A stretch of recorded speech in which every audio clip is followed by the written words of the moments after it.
सबसे शुरू मैंने लोगों को कहा वो और घर जाके सो। लेकिन मैंने बोला इसलिए ये बात सब कि आज के 4 साल बाद जब मैं इस बात को डंके की चोट पे बोलूंगा, देखो मेरे 100 खेत यहाँ किसान बोता है और घर जाके काम पंचमहाभूत करते हैं। 2017 में वाक्य दिया है मैंने, तो मैं उस समय बोलूंगा कि देखो ये बात मैं कब बोलता था, 2017, और आज 25 चल रहा है कि सारा काम पंचमहाभूत करेंगे। केवल हमको नक्षत्र में जाके बीज बोना है, और बोने के लिए भी हमने सीड ड्रिल बनाया है।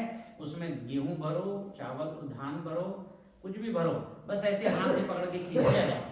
एक किसान बिना हल बैल के 10 एकड़ में धान लगा देगा। कितने में? 10 एकड़। और अभी 1 एकड़ में 10 नहीं 20 आदमी लगाते हैं, पूरा नहीं पड़ता, तो पूरा नहीं पड़ता। समझ रहे हैं? अपनी टेक्निक में एक रिटायर वाला आदमी जो रिटायर हो चुका है, मैं उसकी बात कर रहा हूँ, कितने एकड़ में लगाएगा? 10 एकड़ में एक आदमी।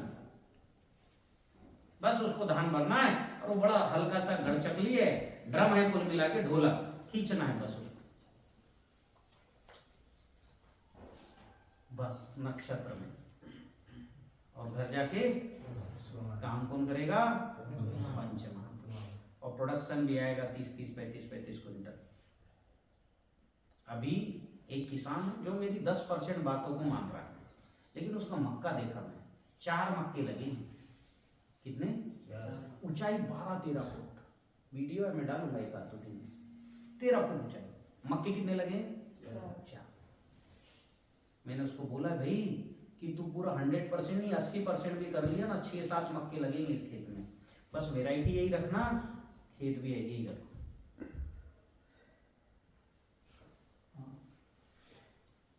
देखो हमारी जो देसी गाय है ना, वो आधा लीटर नहीं 1 पाव भी दूध नहीं देती, लेकिन उसी देसी गाय को विधिवत तरीके से खिलाया पिलाया गया, उसकी नस्ल सुधारी गई, तो वही गाय 20-25 लीटर दूध दे रही है। हाँ कि ना? तो बीजों के साथ गड़बड़ हो गया, बीज हमारे पूरे देसी जैसे हो गए, जबकि वो देसी है ना, कुपोषित। हाँ, अब दक्षिण अफ्रीका का आखिरी आदमी जिसको खाने को नहीं मिल रहा है 2-2 महीने, बंदर भालू खा के वो जी रहा है, अब उसको बोलो युद्ध करने जाओ तो कहां जाएगा?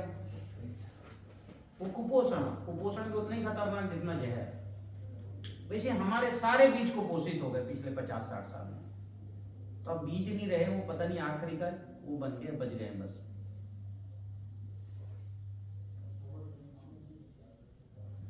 तो अभी हमको बीजों को भी ठीक करना, और बीजों के साथ पंचमहाभूत कृषि व्यवस्था लागू करना। और जिस दिन ये पंचमहाभूत युक्त बीज वाला खाद्यान्न किसी ने खा लिया, गारंटी देता हूं उसको कुछ नहीं करना, ये 8 चिकित्सा नहीं करना जितनी है। कौन कौन सी? रस चिकित्सा, रंग चिकित्सा, भस्म चिकित्सा, गंध चिकित्सा, स्वर, और व्यायाम भी नहीं करना, अनुलोम विलोम कुछ नहीं करना। चिड़िया करती है कि 8, बंदर करता है, भालू, खरगोश, नीलगाय, चूहा करता है क्या कोई चिकित्सा? तो एक ही चिकित्सा, यम नियम आहार विहार प्रत्याहार। यम मतलब खाना, नियम मतलब जीवाणु युक्त खाना, खूब खाना पर जीवाणु युक्त खाना। आहार पंच महाभूतों का आहार, 5 महाभूत खाना, भूमि गगन वायु। विहार खूब दौड़ना धूपना, जैसा चिड़िया चींची करती, शेर बढ़िया सोता है तो विहार। फिर प्रत्याहार, फिर ध्यान धारणा समाधि। ये प्रक्रिया है, ये स्वाभाविक प्रक्रिया है। क्या है? और नेचर में स्वाभाविक प्रक्रिया ही टिकती है। जो काम कराया गया वो नहीं टिकता है। अभी हम खेती करते हैं इसलिए होती नहीं है, जिस दिन हम खेती नहीं करेंगे उस दिन खूब हो। इसको बोला गया सतयुग की खेती। कौन सी खेती? पंच महाभूत काम करें। कौन काम करेंगे? आपको निश्चित नक्षत्र में पौधा लगाना, सुरक्षा करनी है। आपका है ना स्टोरी सुनाते थे दादी जी, बीज नहीं था तो राम नाम बोल दिया। हाँ, पहले सुनाते थे, राम कहे सो होए। हाँ, तो राम नाम बोलते गए, चला गया झूठा, तो उसके हो गई फसल, खीर के पत्ती के हो गए, वो हो गए, वो हो गए। उसका भी अभी प्रयोग करा के आ रहा हूँ, 2 वीडियो डाल रहा हूँ। राम राम बोलने से कैसे फसल में ताकत बढ़ती है, बहुत जरूरी है। राम राम बोलते हुए बोनी करना और राम राम बोलते हुए खेत में घूमना, उसके 2 वीडियो बनाया भी मैंने। दादी सुनाते थे, ठीक है। किसान के पास तो बीज अभी नहीं क्या था है, तो राम नाम प्रकृति में हर काम होता है स्वाभाविक। ये बताओ, सूर्य जो है, जैसे धरती 10,000 किलोमीटर पर घंटे की स्पीड से दौड़ रही है और खुद भी 1600 किलोमीटर पर घंटे की स्पीड से गोल गोल चक्कर लगाते हुए घूम रही है ऐसे, कोई प्रयास हो रहा है क्या इसमें? नेचुरल। और इतनी स्पीड 10,000 पर घंटा, सोच सकते हो, इतनी सुपरसोनिक की नहीं है। फिर सूर्य घूम रहा है 8,80,000 किलोमीटर पर घंटा परिवार सहित, पूरे परिवार सहित पर घंटा। हाँ, इतनी स्पीड से प्रयास हो रहा है क्या? नहीं, स्वाभाविक। बीज जमीन से उगता है, प्रयास से उगता है कि स्वाभाविक? स्वाभाविक उगता है। पेड़ बड़ा होता है, प्रयास से बढ़ता है कि स्वाभाविक? हवा बहती है, प्रयास से कि स्वाभाविक? प्रकृति में जो स्वाभाविक है वही प्रभावी है, और जो प्रभाव से हो रहा है स्वाभाविक नहीं है, वो उसका दुष्प्रभाव होना है। लेकिन वहां तक पहुंचने के लिए एक स्वाभाविक प्रवृत्ति आवश्यक है। हमने अपनी सेहत बिगाड़ ली है। क्या है? पंच महाभूत है भौतिक। अगर आपके शरीर में कैल्शियम नहीं है तो चूना खाना पड़ेगा, लेकिन एक बार कैल्शियम हो जाए तो फिर खाना जरूरत है क्या? फिर स्वाभाविक। विटामिन ए नहीं है तो खाना पड़ेगा आपको गाजर, या विटामिन ए का जो है वो मछली का तेल खाना पड़ेगा, तो ये सीधे यहाँ विटामिन ए डालना पड़ेगा। तो इसको बोला गया स्वाध्याय। क्या बोला गया? इसके लिए अध्ययन करो का। लेकिन एक बार आंख अच्छी हो गई तो फिर उसके बाद स्वाभाविक जीवन जियो।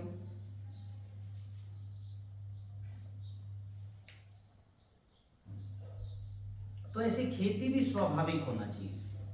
और प्रकृति में बनाने का काम हमेशा पंचमहाभूत करते हैं, हम जोड़ने का काम करते हैं। हम क्या करते हैं? जैसे किसी ने पहिया बनाया, बचपन में देखा होगा, तो पहिया को, लकड़ी को डिजाइन काट काट के ऐसा जोड़ा गया, और लकड़ी बनाया क्या उसने?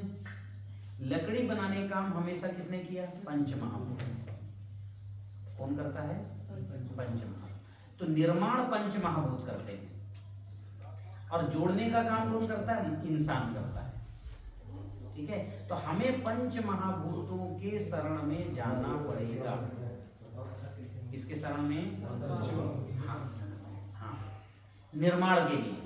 और प्रकृति में जितने महाभूत, भूत यानी जीव, भूत यानी पंच महाभूत यानी महाजीव, ये जीवित है। जैसे हमारे जो है पैर में, बाएं पैर में अगर दाहिना पैर बाएं पैर में चींटी काटती है तो आंख नीचे देखने के पहले मस्तिष्क इस पैर को आदेश देता है कि हटा दे। आंख बाद में देखा कि नहीं देखा? इतना क्विक निर्णय कहाँ हुआ? उस चींटी को पता लगा कि दाहिने पैर को आदेश मस्तिष्क ने दिया, हटा दे। अब चाहे वो मर गया, उसके हाथ पैर टूट गए चींटी के। चींटी को पता लगा क्या? सारा निर्णय कहाँ हुआ? कहाँ हुआ है? वैसे ये महाभूत है, बहुत बड़े ब्रह्मांड बना है। आप अगर चींटी के रोल में आओगे तो महाभूत जो है, दूसरा महाभूत आपको हटा दे। धरती को ठीक गलत करोगे तो हवा हटा दे, तूफान चला दिया। हवा को खराब करोगे, धरती भूकंप ले आया, सब खत्म, सुनामी आ गया, सब साफ।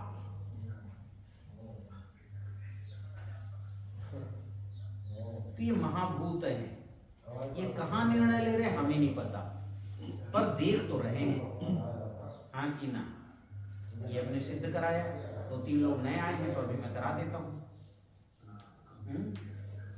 हाँ, कौन कौन नए आए हैं? ये प्रयोग किस किसने नहीं देखा? आपने देखा? यूट्यूब पे देखा। आपने नहीं देखा होगा, आपने नहीं देखा होगा।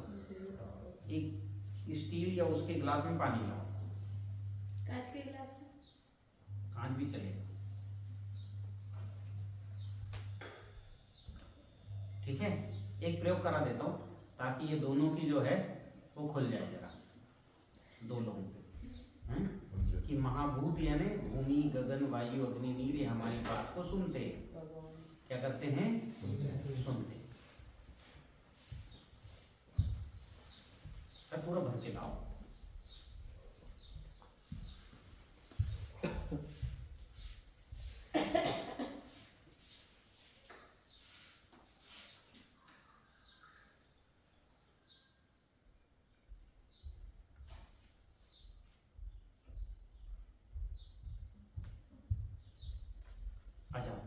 तुम्हें आओ भैया, आ जाओ भैया।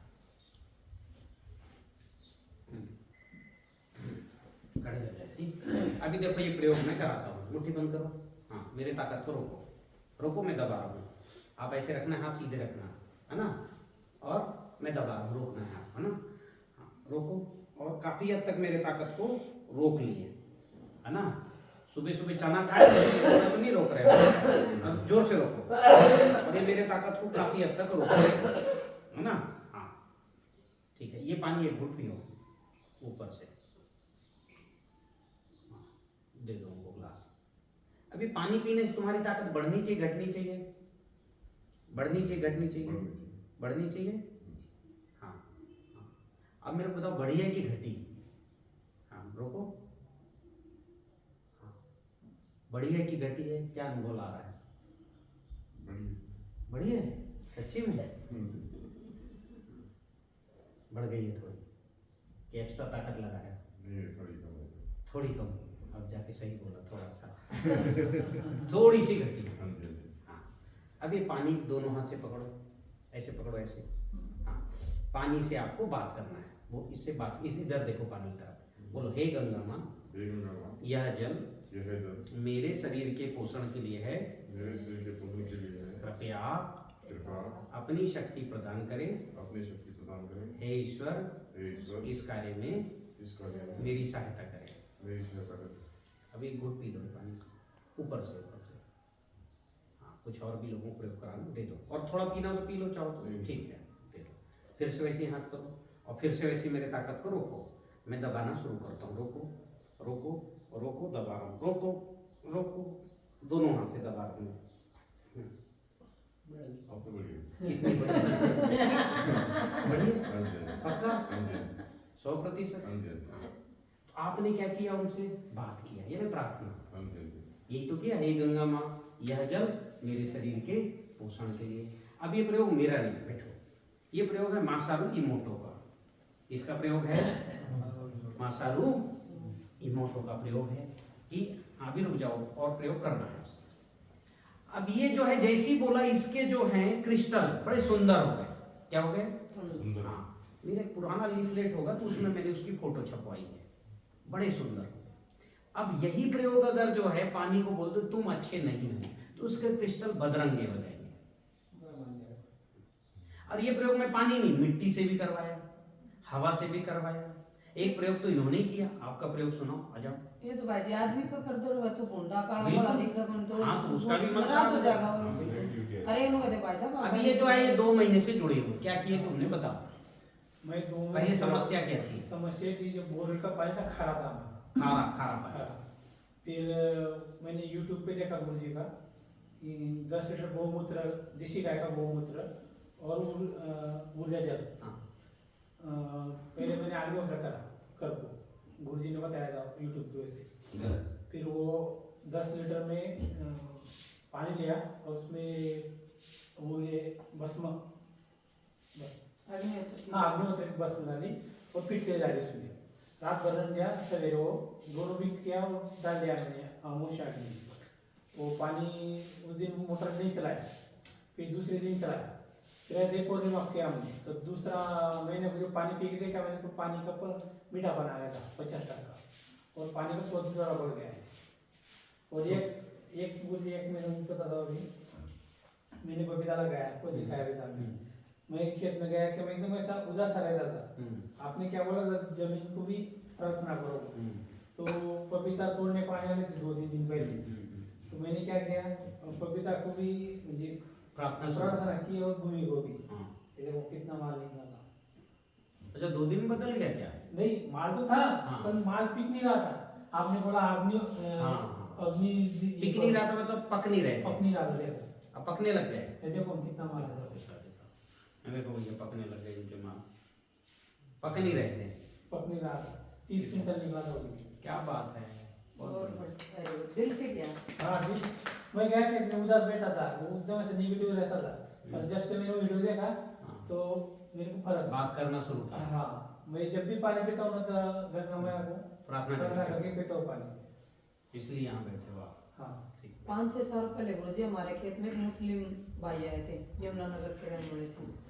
वो ना तब तो खैर हमें इतना नॉलेज था, वो सुबह उठते थे ना तो पानी पी के वो हर खेत में, मतलब 7 एकड़ जमीन पे उस टाइम अमरूद लगा था, तो इस कोने से शुरू होते वो और पूरे खेत में घूम के आए। मैं चाचा क्या देखते हो आप?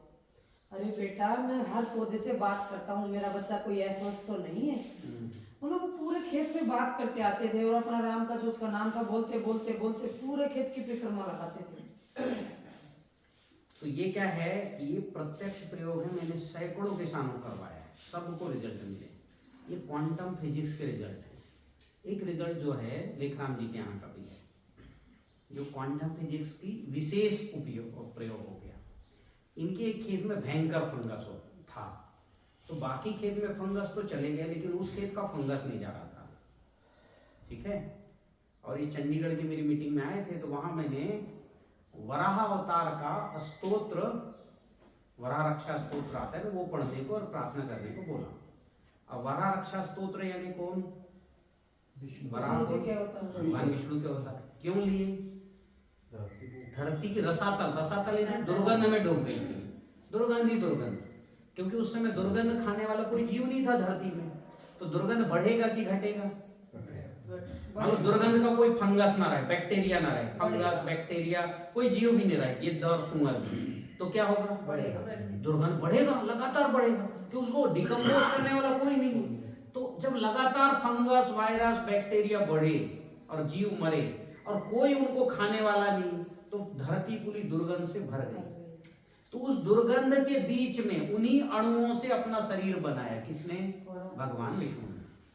लेकिन आत्मा उनकी कौन सी थी?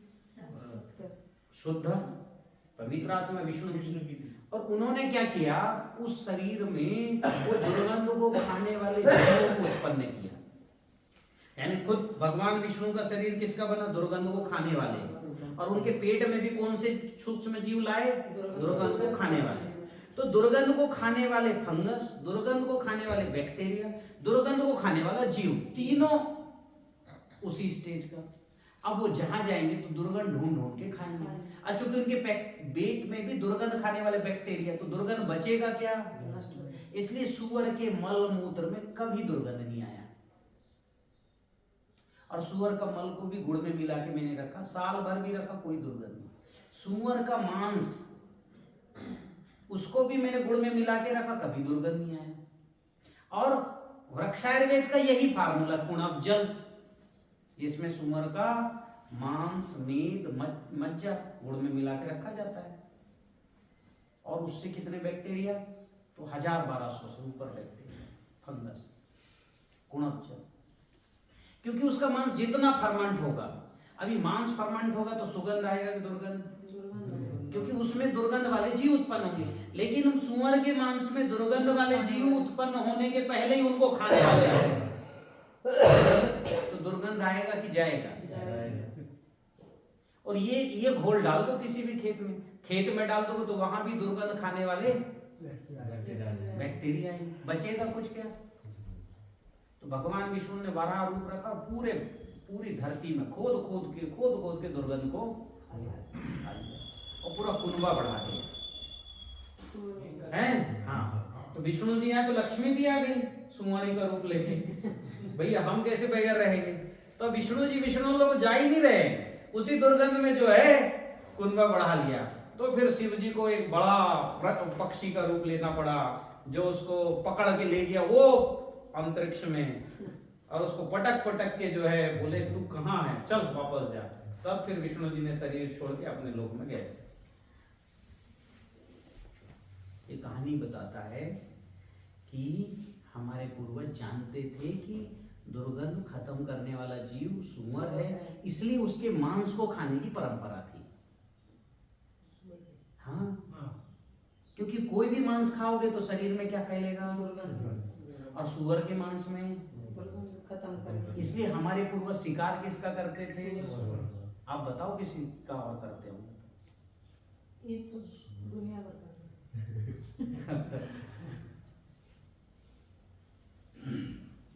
खेती में उसका मल को, हाँ, अब उसका मल का, उसका मांस का मैंने बनाया, हमारे पास 1100 बैक्टीरिया और फंगस हैं।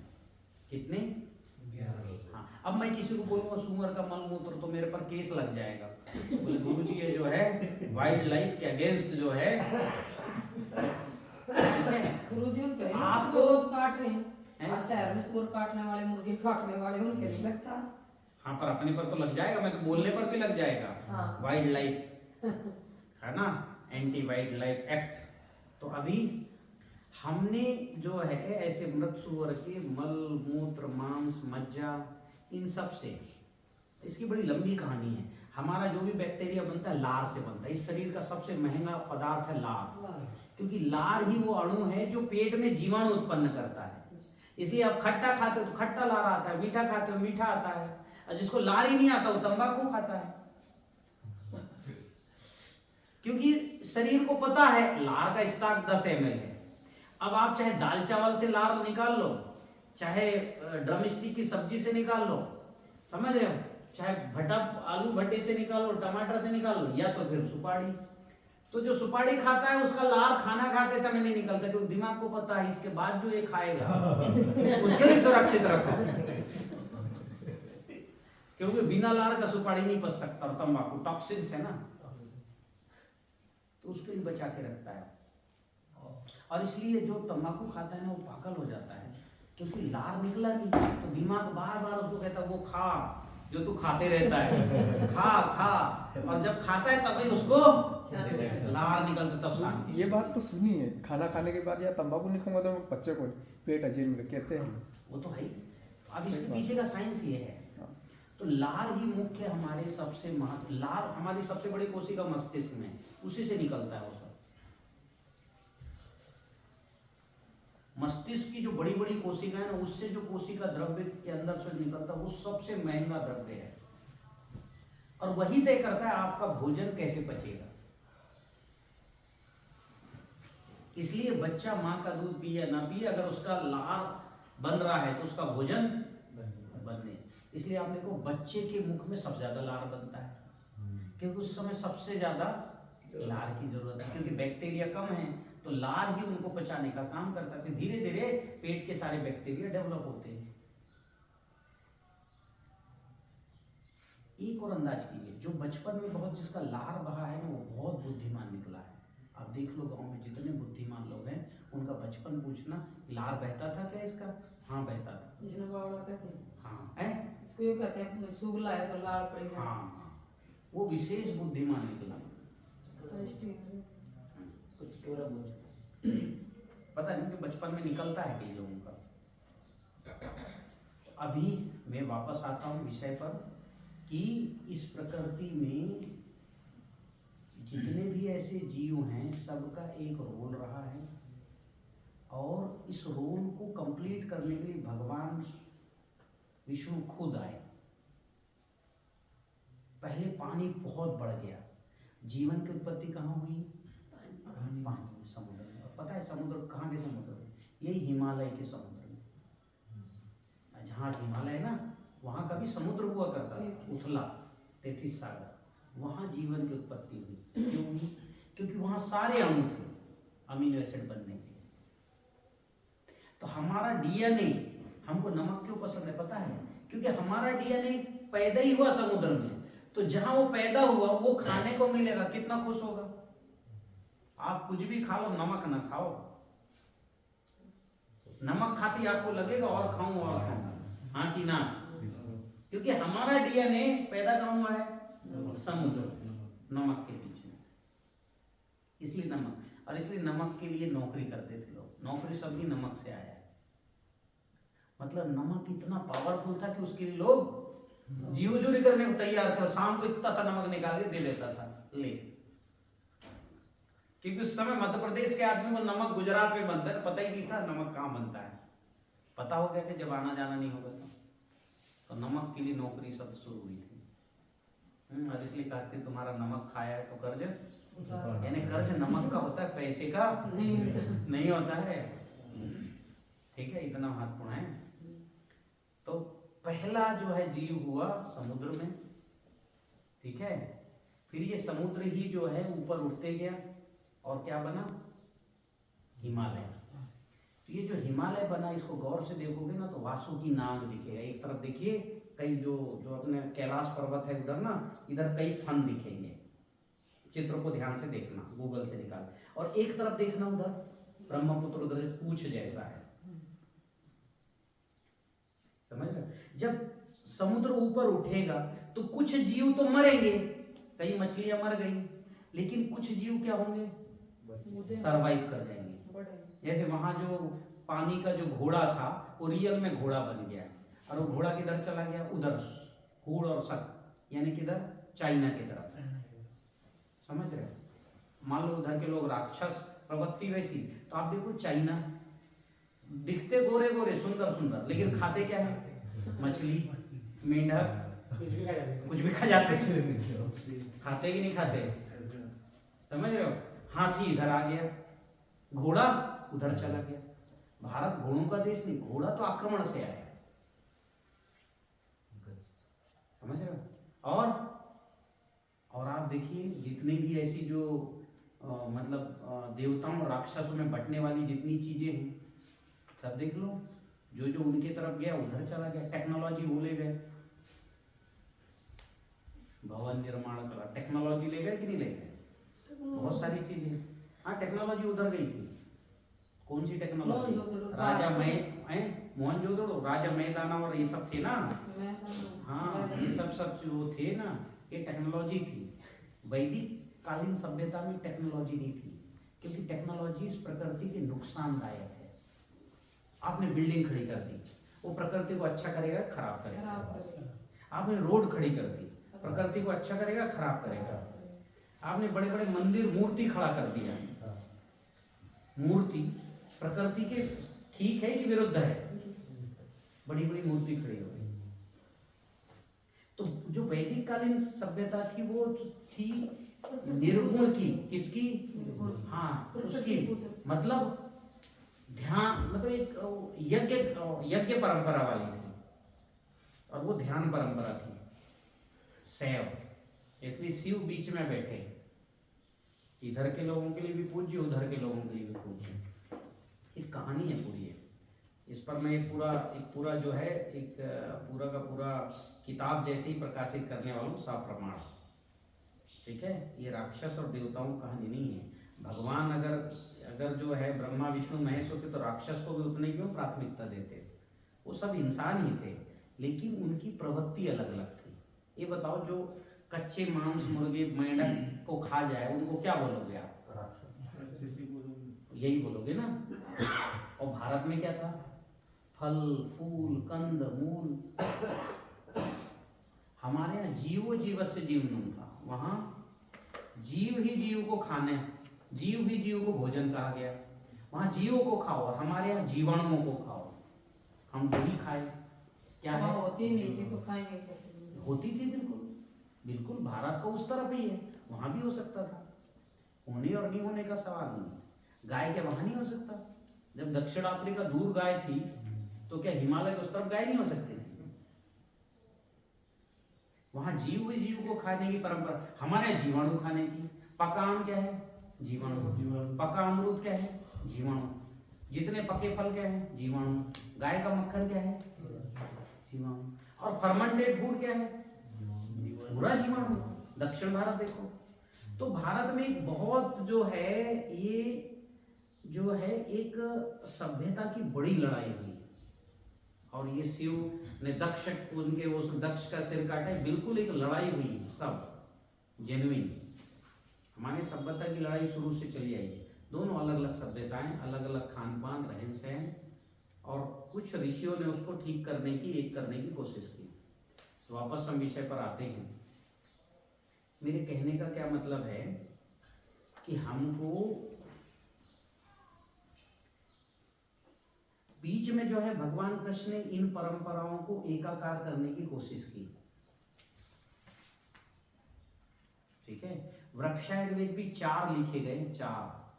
जो वृक्षायुर्वेद हमारे हाथ में आता है उसमें मांस का खूब वर्णन है, क्योंकि 16 वर्ष पहले भारत में बहुत मांस था। जैसे मेरे खुद के पिताजी के समय में 100 गाय और 4 घोड़े थे। कितनी गाय? मेरे पिताजी के पास, मतलब मैं बचपन में मुझे याद है इतनी गाय। हमारा जो सराय था ना गाय बांधने का, वो तोड़े तो 4 घर बन गए, और आज भी छोटा सा टुकड़ा उस सराय का जीव करते हो। इतनी गाय थी हमारे यहाँ। अब सोचो तो उस समय 1600 साल पहले कितनी रही होगी। तो चूंकि ज्यादा थी तो उसका उपयोग सिखाया उन्हें, उसके मांस का, उसके खुरों का, सींग का। घोड़े थे, गधे थे, तो उनका प्रयोग सिखाया। उसके पहले भी था।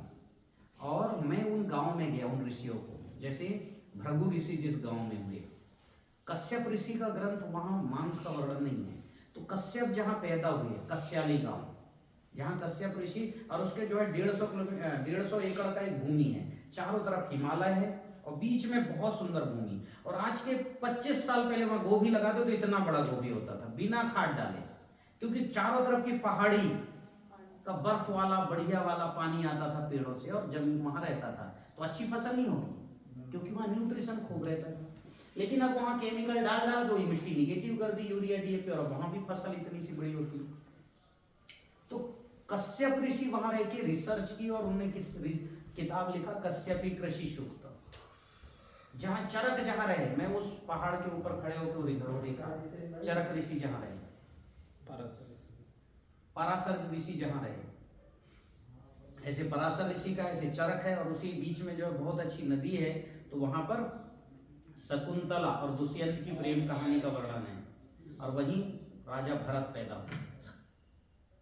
तो पहले भारत भूमि है, क्योंकि वो समुद्र जब जब पहाड़ ऊपर उठेगा, और थोड़ा सा भाग अगर 150 एकड़ का निकले, 150-200 एकड़, तो सबसे अच्छी खेती होगी कि नहीं होगी। तो वहीं से खेती शुरू हुई। इसलिए वहीं से ग्रंथ, पहला ग्रंथ पराशर ऋषि का है, प्रधानमंत्री जिसका बार बार उल्लेख करते हैं, और बहुत टेक्निकल है वो ग्रंथ। हम सबने पढ़ा है कि नहीं पढ़ा? कृषि पराशर, कृषि गीता, भगवान परशुराम जी ने लिखी कृषि गीता, है ना। यहाँ पर वो ग्रंथ रखे, मैं पढ़ने को दे दूंगा।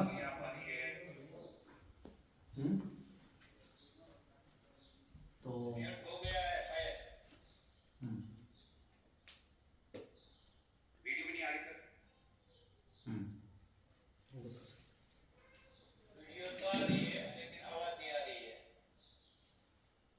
आवाज नहीं आ रही।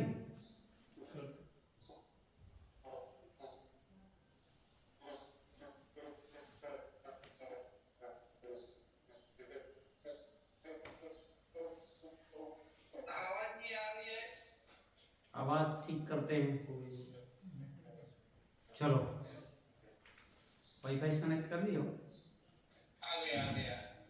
चलो, तो वापस में आ रहा हूँ। तो हमारे ऋषियों ने 2-2.5 हजार साल पहले बहुत काम किया है। और कैसे कैसे काम किया, नए नए तरह के बीज बनाए। बीजों के जो प्रमुख हैं वो हैं परशुराम, महर्षि परशुराम। इसलिए बीजों के दिन उनकी जयंती हम बीजों की पूजा करके मनाते हैं, आखा तीज। उस दिन बीज निकाले जाते हैं, तुलसी के नीचे रखे जाते हैं, यज्ञ किया जाता है और प्रार्थना की जाती है। अगर भगवान परशुराम परशु फरसा के देवता होते तो उस दिन युद्ध लड़ाई होने की परंपरा रहती।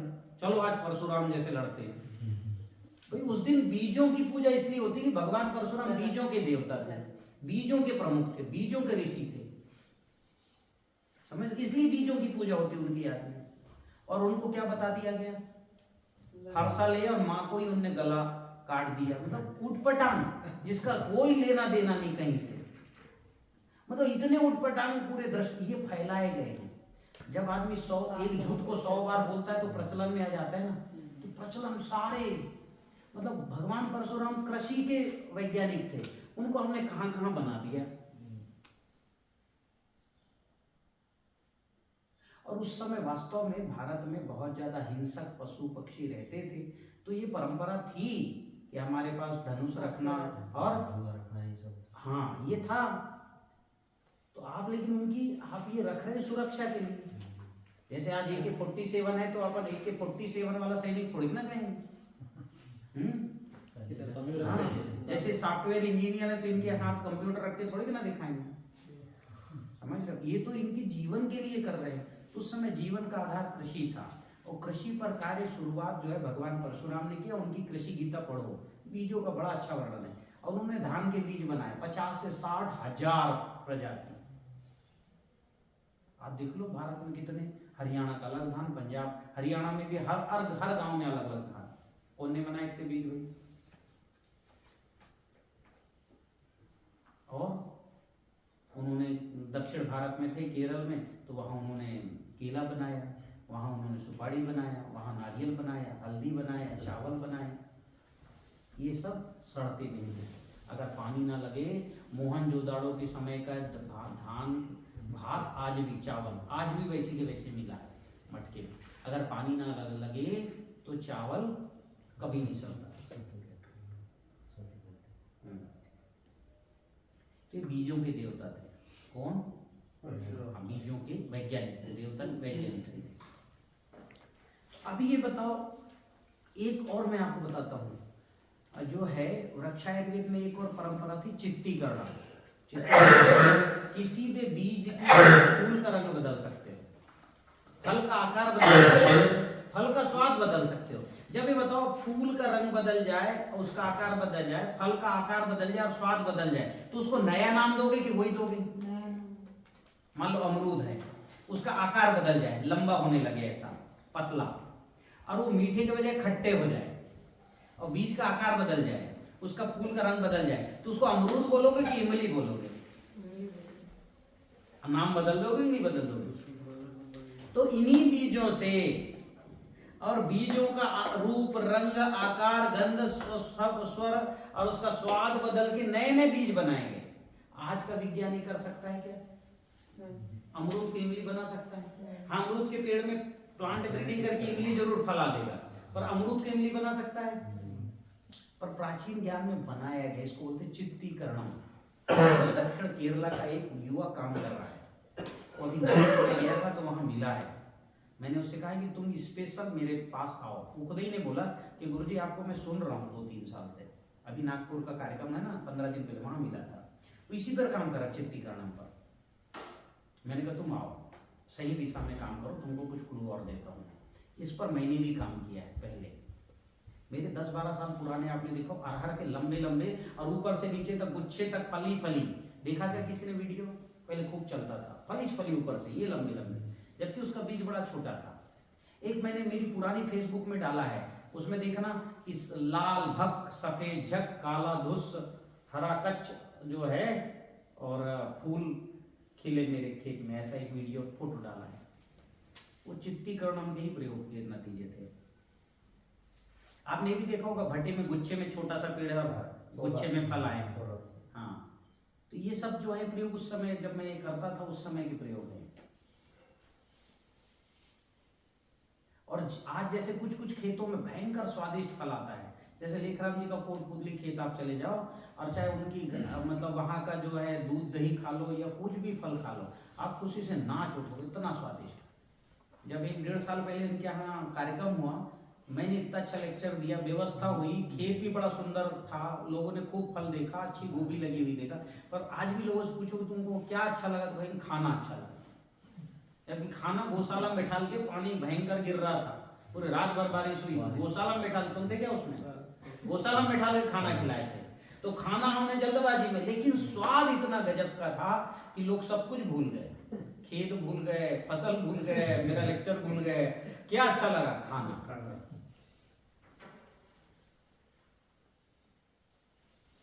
ये होता है, वो खाना ने उनके डीएनए तक को जो है प्रभावित किया। डीएनए ही सब बताता है, डीएनए के अंदर सब सुरक्षित रहता है, और ऐसे नहीं हजारों साल की ज्ञान सुरक्षित है, बस उसको ओपन करने की प्रक्रिया आनी चाहिए। जैसे मोबाइल फोटो खींचो ना, तो पड़ा रहता ही नहीं रहता है ना, अभी डिलीट कर दोगे तो किसमें रहेगा? ट्रैश में रहेगा, और ट्रैश से भी डिलीट कर दोगे तो ये सॉफ्टवेयर वाले निकाल लेंगे, हाँ कि ना? हाँ, तो ऐसे ही हमारी सारी मेमोरी। देखो, आप आपके पिताजी को जानते हो, दादाजी को जानते हो, उनके पिता परदादा को जानते हो, पर उनके पिताजी को जानते हो क्या? फोटो भी नहीं हो, क्योंकि उस समय कैमरा नहीं, पर आपका डीएनए जानता है कि आपके परदादा के दादाजी क्या खाते थे, नाक कैसी थी उनकी, समझ रहे हो? कैसे सोचते थे, कैसे चलते थे, हो सकता है आपके पोते में या आपके बच्चे में वो गुण आ जाए। मतलब डीएनए को सब याद है। और आधुनिक विज्ञान ने कहा है गूगल की सारी डाटा एक तरफ और डीएनए का मेमोरी एक तरफ, सिंगल डीएनए का। ये जो पानी हम पीते ना, ये धरती बनने के पहले धरती में आ गई थी, धरती बनने के पहले। इसको गंगा जी हम कहते हैं ना। 40 पीढ़ियों ने तप किया मतलब पानी बनाने की प्रक्रिया शुरू की। ये पानी जो है ना गंगा जी की त्रिपदगामिनी है। क्या है? त्रिपदगामिनी। ये पहले जो है भगवान विष्णु की जंघा से निकली, तो उसको जानवी नाम दिया। रंग उसका लाल था। क्या था? लाल था पानी का रंग। फिर ये पानी को जो है लाल था, ये जहां जहां जा रही थी सब जला दे रही थी, सृष्टि नुकसान कर रही। तो इसको जो है ब्रह्मा जी ने अपने कमंडल में बंद कर दिया। लाखों साल रहा। अब ब्रह्मा जी जो है वो सफेद होते, इलेक्ट्रॉन का रंग कैसा है? सफेद है। तो इलेक्ट्रॉन के कमंडल में बंद थी, सोचो, तो वो क्या है? धवल हो गई, व्हाइट हो गई। कौन? गंगा जी व्हाइट हो गई, लेकिन वो पानी के स्वरूप में आ गई। लेकिन वो जो पानी धरती में आया तो टिक नहीं सकता था। पानी को केवल पकड़ सकता है माइट्रोकाइंड्रिया। कौन? माइट्रोकाइंड्रिया कहाँ रहता है? हमारे कोशिका के अंदर सेल। और उसकी माइट्रोकाइंड्रिया की क्या होती हैं? जैसे शिव की जटाएं होती है ना, वैसी जटाएं। तो हम जो पानी पीते हैं वो सेल के अंदर जाता है, वो जटाएं उसको पकड़ लेती हैं।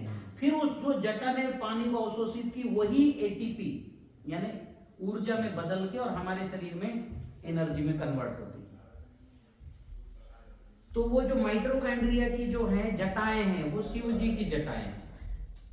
और शिव जी जो हैं वो माइट्रोकाइंड्रिया खुद शिव जी हैं जो लेटे हुए हैं ऐसे। जी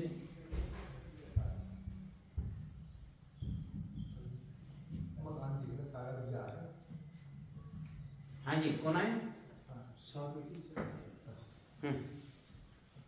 हाँ जी आइए। ठीक है, मेरी मीटिंग चल रही है, आप देख लीजिए। ठीक।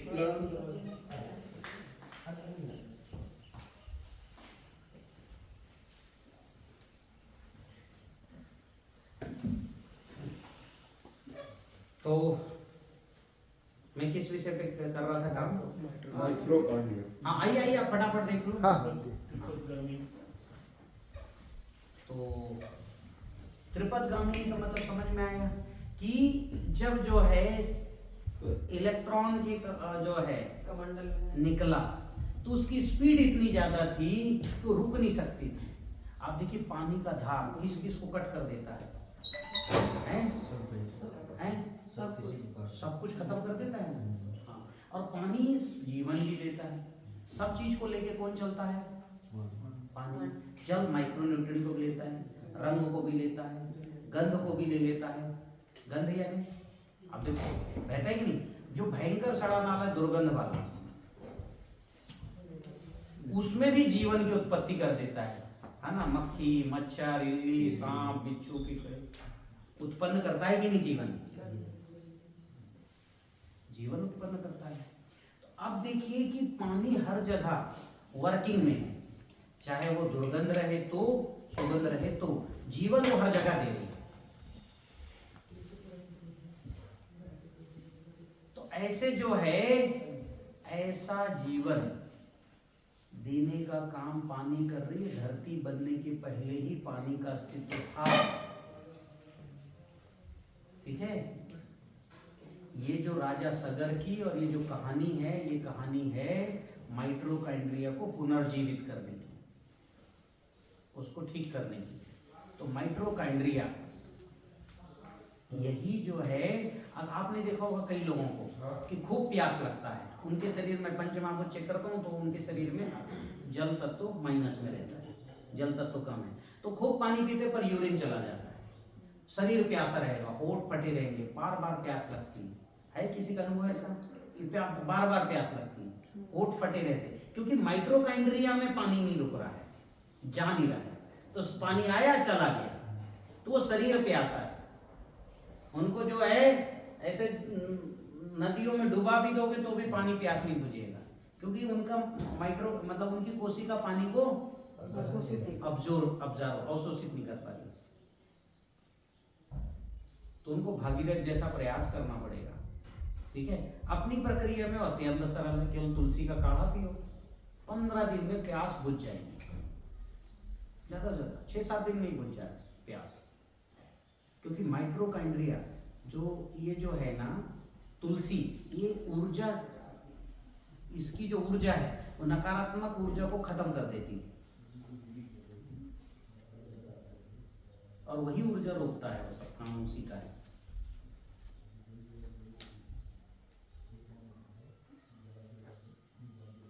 तो मेरी बात ध्यान में आई। तो अब ये जो है ब्रह्मा जी के कमंडल से निकला हुआ पानी को रोकने का काम शिव जी यानी शंकर जी ने किया। हमारे यहाँ इन सबको कथा कहानियों में बताया गया। इसमें कहा बताया गया, अगर ये माइक्रोकाइंड्रिया और ऐसे साइंस की भाषा में बताते तो 2 पीढ़ी में ही सब भूल गए होते। आइए कहाँ से आना हुआ है? ये यही पाटन से हैं। अच्छा। और ये ग्रोवर जी हैं, और यही पाटन से। अच्छा। रजनीश दुबे हैं। अरे वाह। आप अभी 150 एकड़ में ऑर्गेनिक फार्मिंग डेवलप करना है। अच्छा, करना है। हाँ, तो अभी हम लोग संपर्क में हैं। अरे वाह। और एक बहुत बड़े एरिया में, तो शुरू करेंगे। इसलिए आप ठीक है, लोग तो कब तक बैठे हो ना, आप बैठे है ना? ठीक। कुछ देर अभी रुकेंगे। हाँ ठीक है, जितने देर पानी वानी अगर चाहिए तो उधर पीछे है, बाकी मेरा विषय चल रहा है, आराम से सुनिए। आप ऊपर बैठ जाओ ना भाई साहब, एक आध कुर्सी देख लो। नहीं ठीक है। रजनी जी के पीछे तो एक बैठो आप, थोड़ा सामने आओ जरा, अभी और थोड़ा सामने आ जाओ, ये खाली है। ऐसे आओ, ऐसे आओ, आगे आओ, बैठे बैठे आगे। आप यहाँ आ जाओ चाहो, ठीक है, और पास आओ, और पास आओ।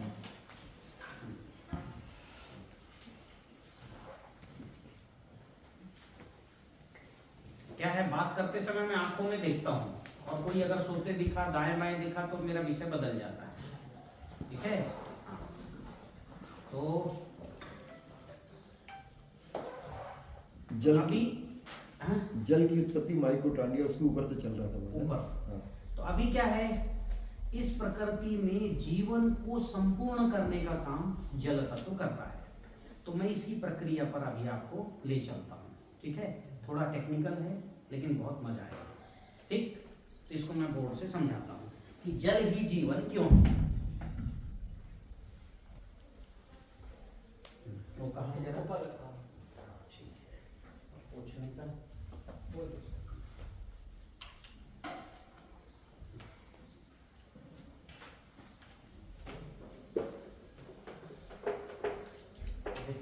तो सब भरा कर दिया। पानी से गीला तो रहता था ना उसमें। वो कपड़ा से ही पूछते हैं।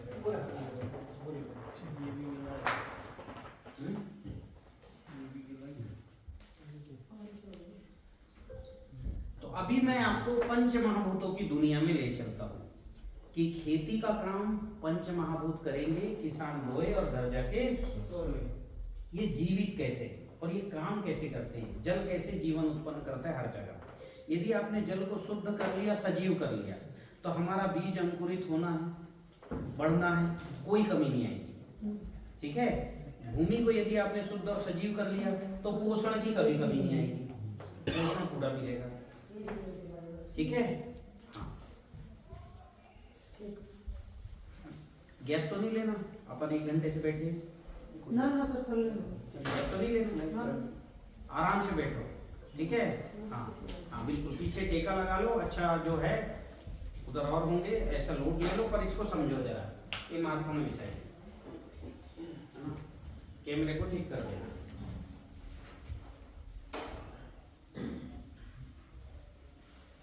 ये जो प्रकृति का निर्माण हुआ है, ये हुआ है ऊर्जा से।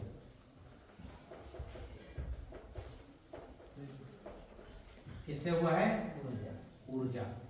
और ऊर्जा जो है 7 तरह की है। ठीक है, 6 तरह की ऊर्जा ने निर्माण किया और 3 ऊर्जाओं ने कंट्रोल किया, 9